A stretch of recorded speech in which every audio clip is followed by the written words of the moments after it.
njëherë, po disa herë jeni marrë me çështjen e përdorimit të profileve të rreme për arritje të efekteve, sidomos rrjete sociale në njërin nga ato më të popularizuarat në Kosovë, në Facebook.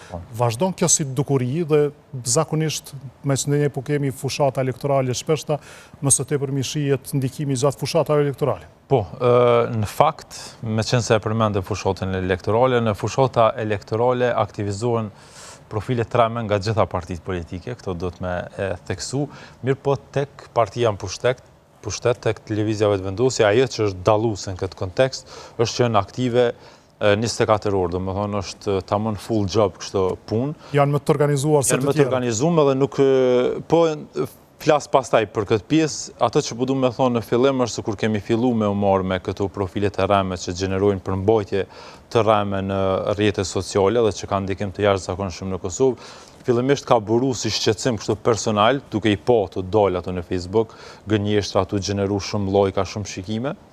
Dhe pastaj, si më thonë, ka viju me një bisedë kështu në redaksi që qa po ndodh nëse një video ose një artikull imi me të vërteta që i përmban, gjeneron ma pak shikime se sa ajo gënjeshtër që po gjenerohet, ku jemi ne. Kështu ka fillu si shqetësim, dhe pastaj me kolegun Gjezair Doshi... Edhe këto thjeshtuarat zakonisht zgjojnë më tepër interesim. Zgjojnë më tepër interesim dhe pastaj me kolegun Gjezair Doshi, kur ai pat fillu me shkruan lidhje me këto profilet e rreme, kemi pas një dilemë fillimisht me i publiku me profil të nacionalës.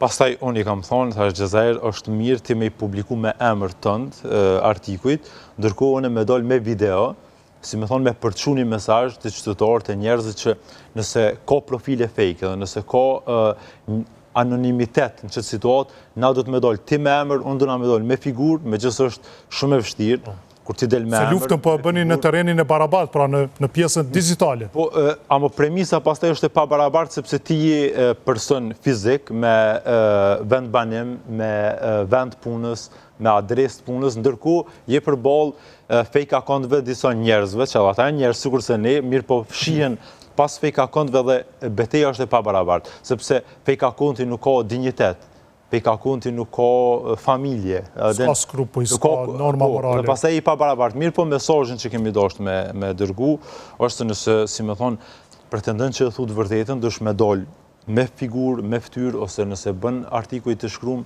me emër që me qenë mesazh për qytetarë, se që shtu transmetohet e vërteta. Kush janë ato profile fake që pretendojnë që transmetojnë një të vërtetë që nuk dalin me figurë.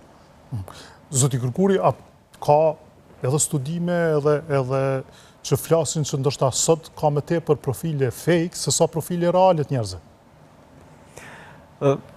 Konkretisht nuk është se kam pa ndonjë një studim që vjen me një konstatim të tillë, mirë po, ajo se çka ne e vrejmë është se ka shumë profile të cilat krijohen për qëllime të ndryshme dhe prapa të cilave mund të jenë edhe trolls, njerëz, po edhe mund të jenë bots me robot, edhe është komplet kompjuteristike ajo se si veprojnë mandej ato profile në media sociale.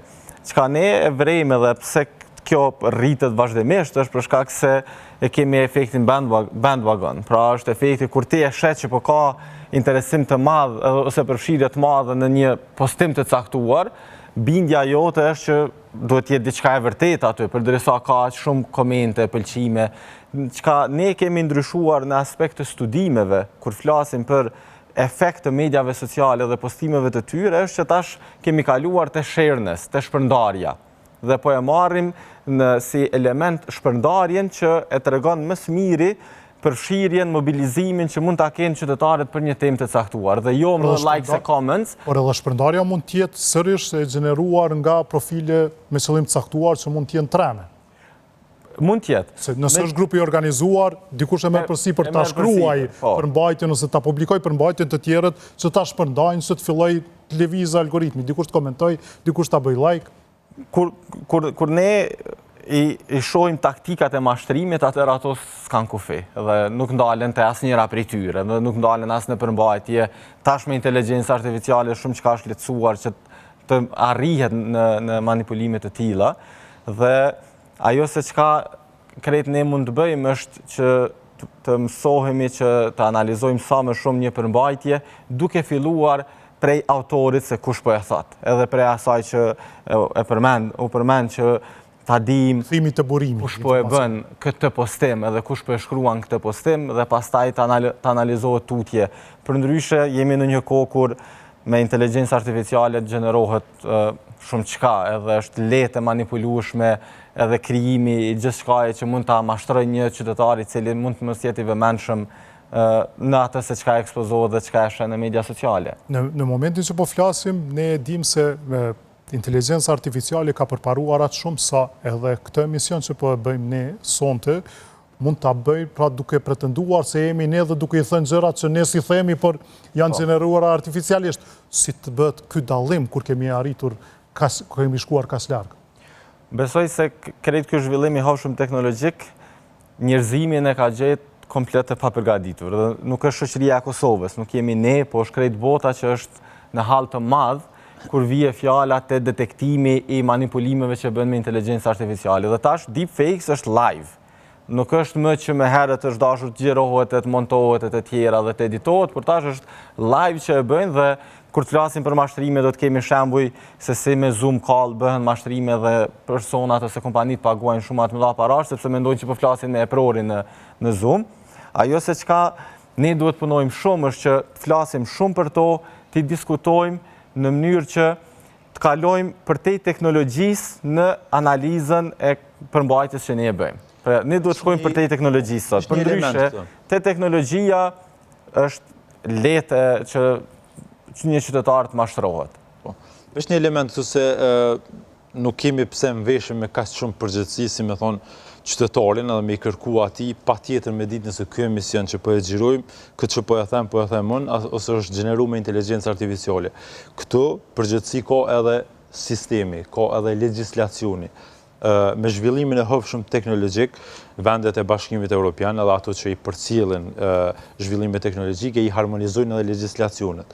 Pra, qytetarin si më thonë duhet me mbrojtë edhe vetë sistemi. Nëse ky emision gjenerohet me inteligjencë artificiale dhe dikush po e bën ta them atë që unë se kam thonë, atëherë duhet, si më thonë, duhet me vepruhet, duhet me pas legjislacion caktuar.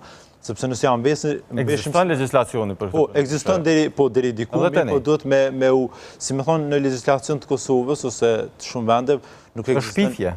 Është shpifje ajo. Po, Simon, nuk ekziston askund fjala AI, për shembull. Po, shpifja është shpifje, vegla apo ndryshon. Po, duhet, Simon, edhe të dispozitat ligjore, edhe të këtu, si më thonë, hollësit, duhet me ndryshu edhe jenë të ndryshu në përbotë, se pikërisht për shkak të kësaj.